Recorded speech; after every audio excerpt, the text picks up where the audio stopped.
Non, mais je suis venue présenter Vous ne désirez que moi, ici, à Palerme, la Sicilia Queer Film Festival. Voilà, je suis très contente, j'aime beaucoup cet endroit. Voilà, et puis ça me fait plaisir que le film soit aussi parfois dans des festivals queer, LGBT, etc. Parce que voilà, j'ai l'impression que ça fait partie de ma vie aussi. Voilà.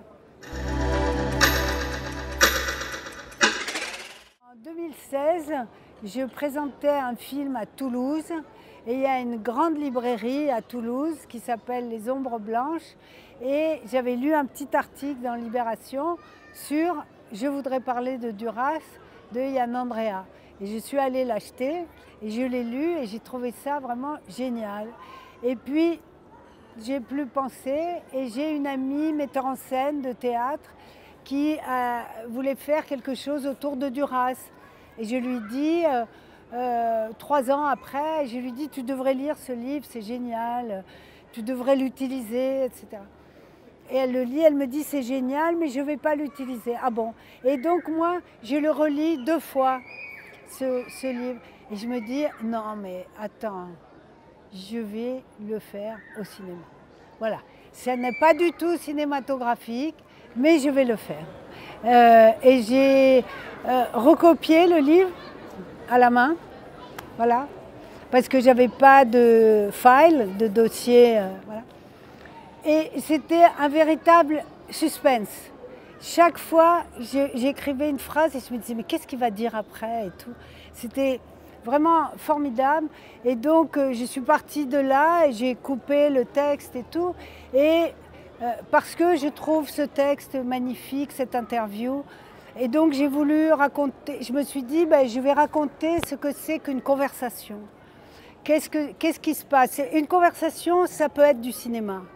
Parce que moi, quand quelqu'un me parle, je vois ce qu'il me raconte et j'écoute. Et donc, d'ailleurs, dans les films de fiction, il y a des conversations.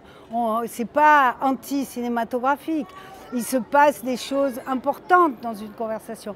Et donc, je trouvais que comme forme narrative d'une histoire, ces 2 entretiens pouvaient raconter toute une histoire qui était l'histoire de cet homme avec cette femme, écrivain, plus âgé, Marguerite Duras, voilà, dont on comprend que l'âge, très rapidement, ça compte pas.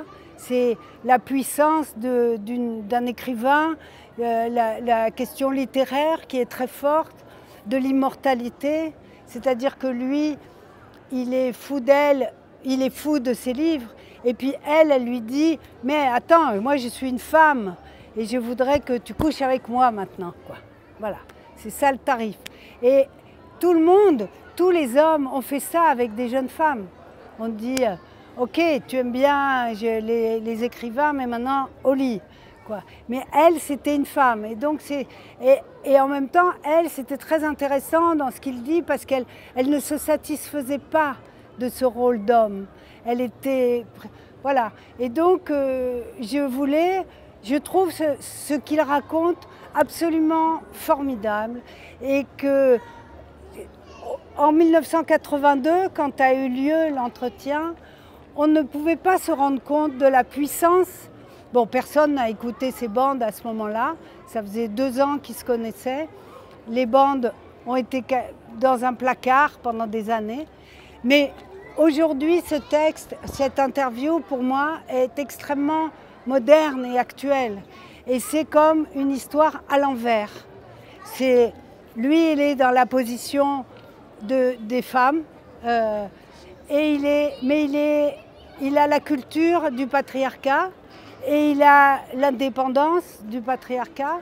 Et donc, il peut décrire sa situation avec tellement de lucidité et d'intelligence que moi j'étais bouleversée de la précision de son entretien. Et donc je voulais je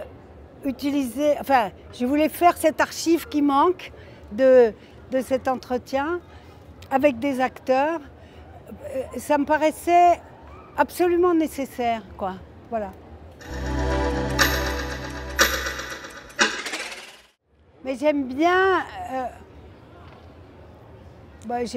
le défi très difficile comme ça de faire de faire ça avec des super acteurs quand même. Les deux sont des très grands acteurs. D'arriver à ce que Swan, qui est un très très grand acteur, arrive à être ce que je voulais, c'est-à-dire on a tourné pendant une semaine par exemple, c'était formidable, et puis le week-end moi j'ai monté le film, d'accord, et j'ai revu des images de Yann Andrea et j'ai vu que ça n'allait pas et qu'il était en trop bonne santé. Et donc quand le lundi matin je lui ai dit tu es en trop bonne santé, c'est un mec qui est malade, qui est, tu vois, il est au bord du suicide et tout. Et là, Swan est devenu génial, quoi. Tu vois, il a trouvé un truc physique et tout. Et tout d'un coup, il est devenu mais extraordinaire, quoi. Et il n'y a que moi qui ai vu ça. Tout le monde était contre. Même Emmanuel DeVos, la chef-op et tout. Et moi, je voyais, il avait serré son ventre et tout, et il est devenu mais extraordinaire, je trouve, extraordinaire. Et évidemment, voilà, donc c'est plus que tu m'as demandé, le courage.